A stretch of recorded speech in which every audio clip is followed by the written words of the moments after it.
Le futur est à nos trousses. Nous sommes à l'aube d'une révolution sans précédent. Une révolution qui ne concerne pas simplement nos gadgets, mais notre essence même en tant qu'être humain. Oubliez donc ce que vous savez sur les révolutions industrielles, post-industrielles et informatiques. Ce qui nous attend est bien plus profond. C'est l'évolution spirituelle symbiotique. Et oui, je vois ta petite face avec ce point d'interrogation gravé sur ton front. Mais qu'est-ce donc que l'évolution spirituelle symbiotique? Eh bien, pour faire simple, c'est le choc entre l'humanité et la technologie.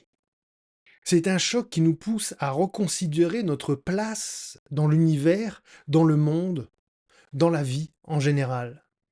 Ton esprit est décentralisé, tu sens que le futur a cette hauteur de défi, tu veux surfer cette vague que tu vois arriver des dizaines d'années à l'avance, alors sois bienvenu. Oui, bienvenue dans la Jack Machine.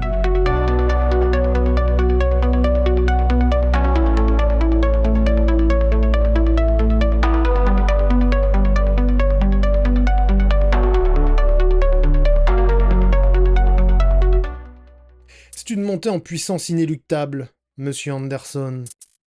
Fin 18e siècle, l'ère industrielle débarque. Elle changera notre économie et notre vie à jamais.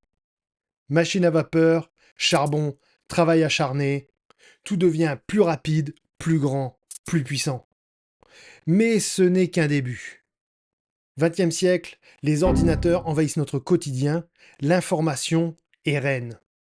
Internet, économie de la connaissance, révolution numérique, tout change en un clin d'œil.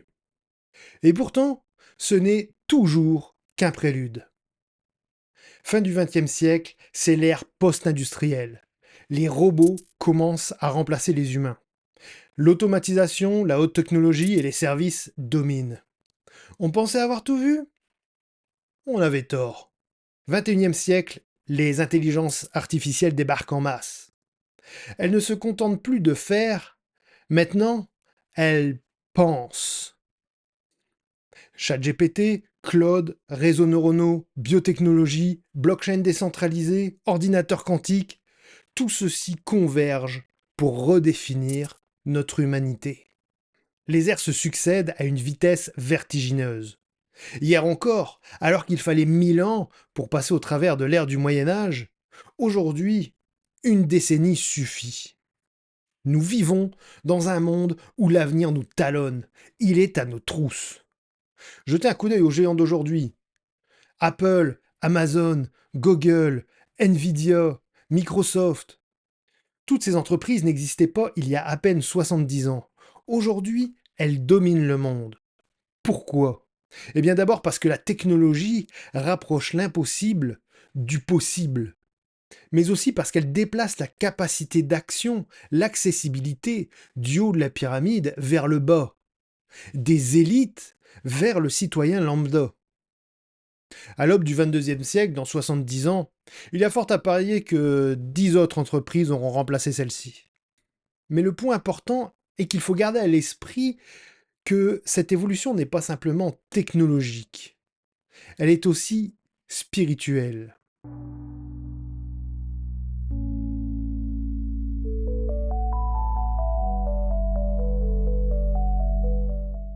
En effet, l'ère de l'IA, contrairement à ses prédécesseurs, a ce site particulier qu'elle ne redéfinit pas simplement la façon dont nous faisons les choses, elle redéfinit aussi qui nous sommes.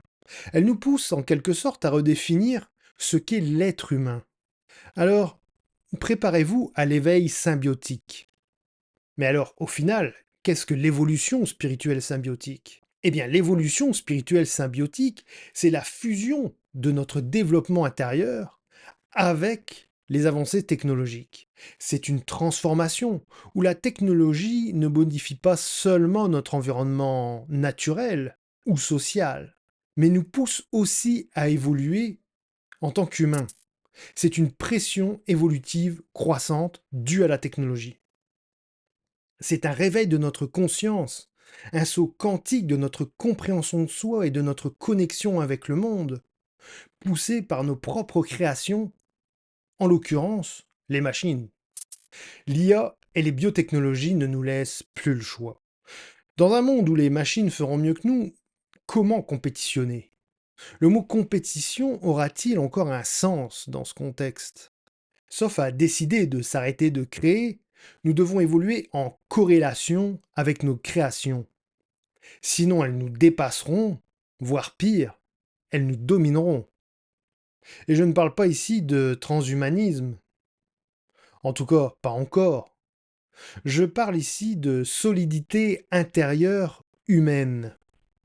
Car au final, il n'y aura que nos valeurs pour nous aider à appréhender des biotechnologies qui pousseront les capacités humaines à leur retranchement.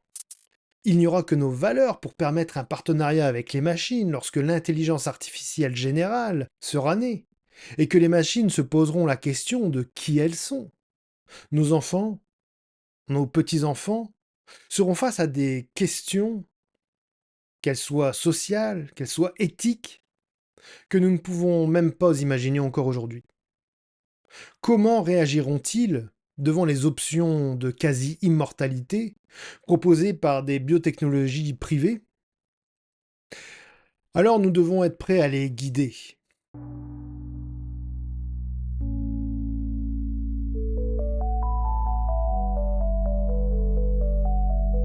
Alors les guider, oui, mais comment? Sommes-nous seulement légitimes, nous, notre génération actuelle, pour le faire? Je pense que oui, et on peut le faire en leur donnant un maximum d'outils d'aide à la décision. C'est ce qui fera toute la différence. Ne pas décider à leur place, mais leur donner un maximum d'outils pour qu'ils puissent le faire et les ajouter à ceux qu'ils découvriront en route. Alors quels outils? D'abord, grâce à l'éducation continue, l'apprentissage tout au long de la vie, en cultivant notre curiosité et en apprenant constamment nous-mêmes, afin de devenir justement des exemples.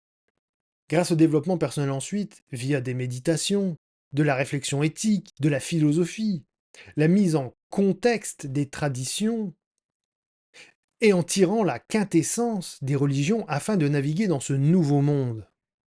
Car c'est bien beau l'ère de la formation, mais encore faut-il la digérer, la mettre en contexte et en tirer la quintessence. Grâce aussi à un dialogue intergénérationnel ouvert avec les jeunes générations, en écoutant attentivement leurs perspectives et en y ajoutant notre expérience. Grâce à des technologies éthiques, en formant nos enfants à comprendre le comment, mais aussi le pourquoi des technologies qu'ils utilisent. Grâce à l'adaptabilité aussi, en nous montrant flexibles et résilients face au changement. Nous sommes en concurrence avec des entités numériques qui remettent en question notre existence même. Et la pression qu'elles exercent sur l'humain nous bouscule, nous met au défi et nous force à nous dépasser. Faute de quoi, la dépression nous guette. Contrairement aux autres défis de l'humanité, où des hommes et des femmes n'ont finalement fait qu'obéir à des ordres de personnes qui pensaient pour eux, la technologie va vous interroger, vous, personnellement. Parce que les longs concepts se sont tellement rapprochés de nous qu'il n'y a plus rien entre eux et nous. Plus de gouvernement, plus de décideurs, plus de leaders, personne pour penser à votre place. Vous serez seul avec votre solidité intérieure pour répondre à ces questions existentielles posées par nos créations.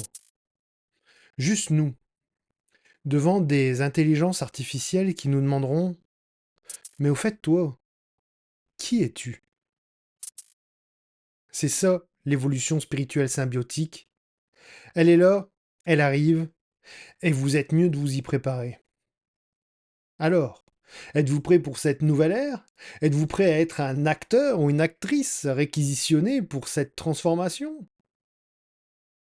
Car au final, ce ne sera plus de savoir-faire dont nous aurons besoin, les machines le feront. Ce sera de savoir-être. Et c'est en vous intégrant à cette évolution, en devenant une partie de cette symbiose évolutive entre l'humain et la technologie, en reconnaissant que nos créations vont devenir nos outils d'évolution forcés, et non plus inertes, mais dynamiques, que vous aiderez l'humain à déployer ses ailes et que vous trouverez votre place dans la Jack Machine.